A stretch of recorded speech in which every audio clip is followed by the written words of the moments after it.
Bonjour à tous et bienvenue dans cette nouvelle vidéo où je vais vous présenter comment installer un serveur DHCP sous Windows Server, comment le paramétrer et comment en faire une redondance sur un deuxième serveur Windows Server. Alors le but d'un serveur DHCP, c'est de distribuer automatiquement les adresses IP et les paramétrages d'adresses IP, donc passerelle, serveur DNS et autres options, on le verra, sur votre réseau informatique. On peut bien évidemment distribuer des IP sur le réseau local du serveur, mais aussi sur les différents VLAN qui seraient interconnectés. Alors pour ce faire, la première étape, comme pour toute modification sur un serveur Windows, c'est d'ajouter un rôle. Comme d'habitude, dans l'idéal, on essaye de dédier des serveurs au rôle, donc on pourrait installer un serveur dédié à DHCP.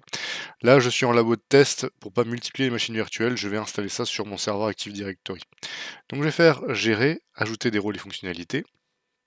Ce sera une installation basée sur un rôle. On sélectionne notre serveur, donc là je suis sur l'indé 1, le principal. Et là dans la liste, on a serveur DHCP tout simplement.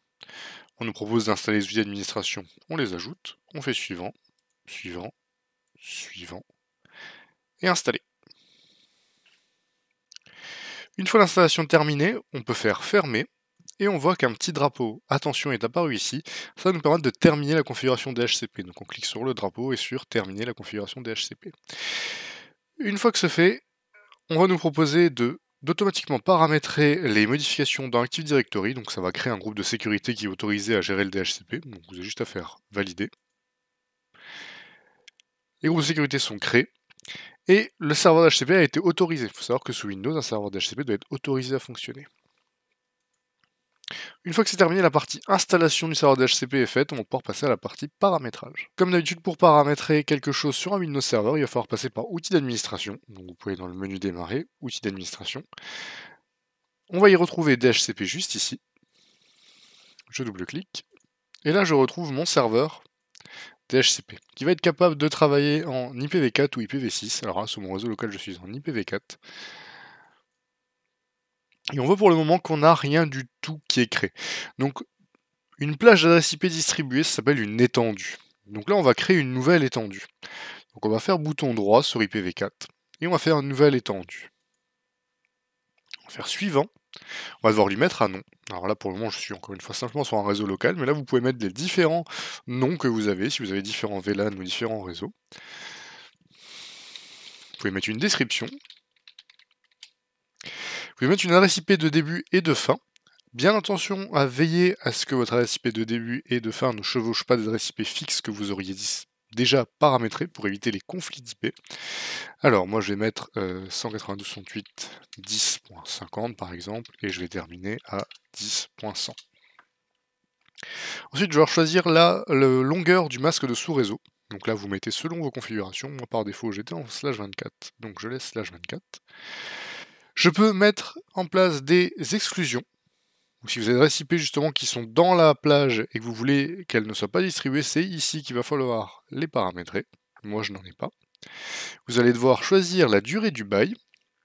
Alors, qu'est-ce qu'un bail DHCP? C'est la durée pour laquelle une adresse IP est allouée même si la machine n'est plus connectée.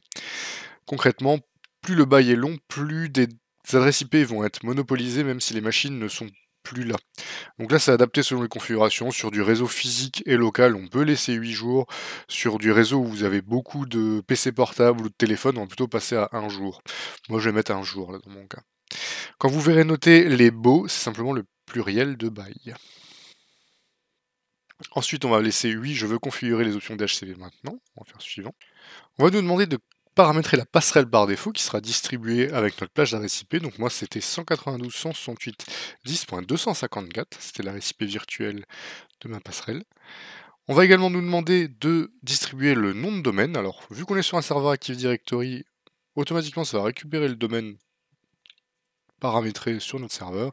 Et pareil pour les DNS, on voit qu'on a déjà les paramètres faits, 10.6 et 10.5. Alors moi je vais mettre mon Active Directory principal qui est 10.5 en premier par contre. Serveur Wins, on n'en a pas. Et à la fin, on peut directement activer l'étendue. Alors on va simplement faire oui, suivant, terminé. Notre étendue est paramétrée. On peut voir ici le pool d'adresses qui est disponible, 1050 à 10.100. On peut voir les baux, c'est-à-dire que toutes les adresses IP qui vont être attribuées, c'est ici qu'on va les retrouver. je vous montrerai tout à l'heure, on fera un essai.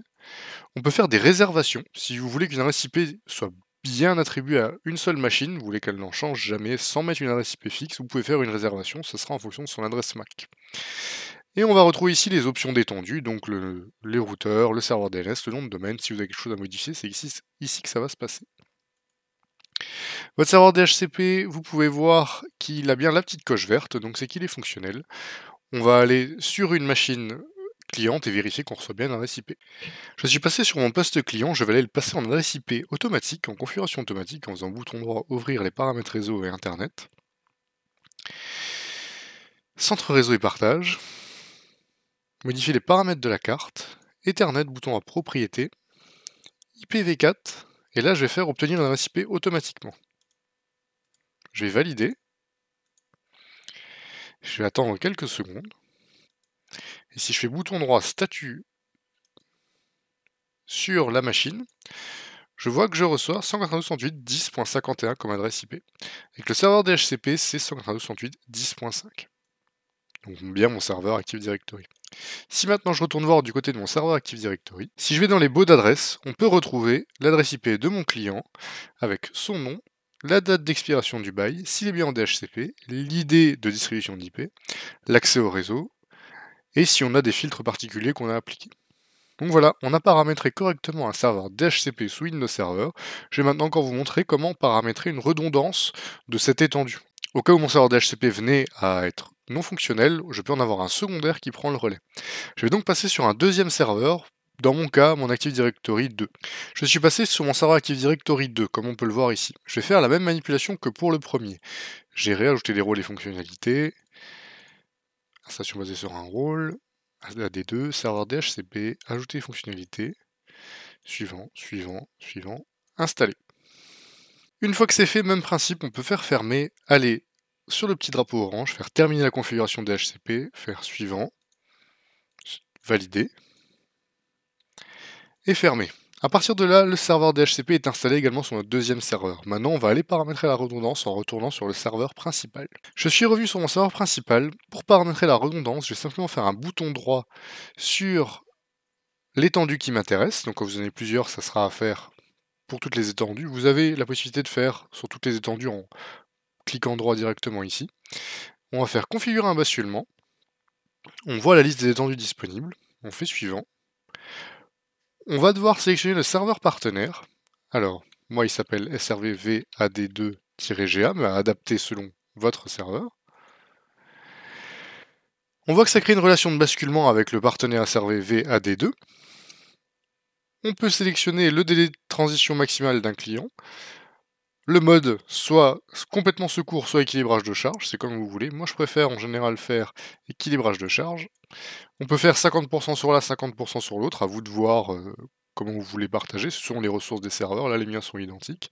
Et ensuite on a authentifié la relation par un secret partagé, donc là je vous laisse taper quelque chose de sécurisé qui permettra de sécuriser la relation entre les deux serveurs.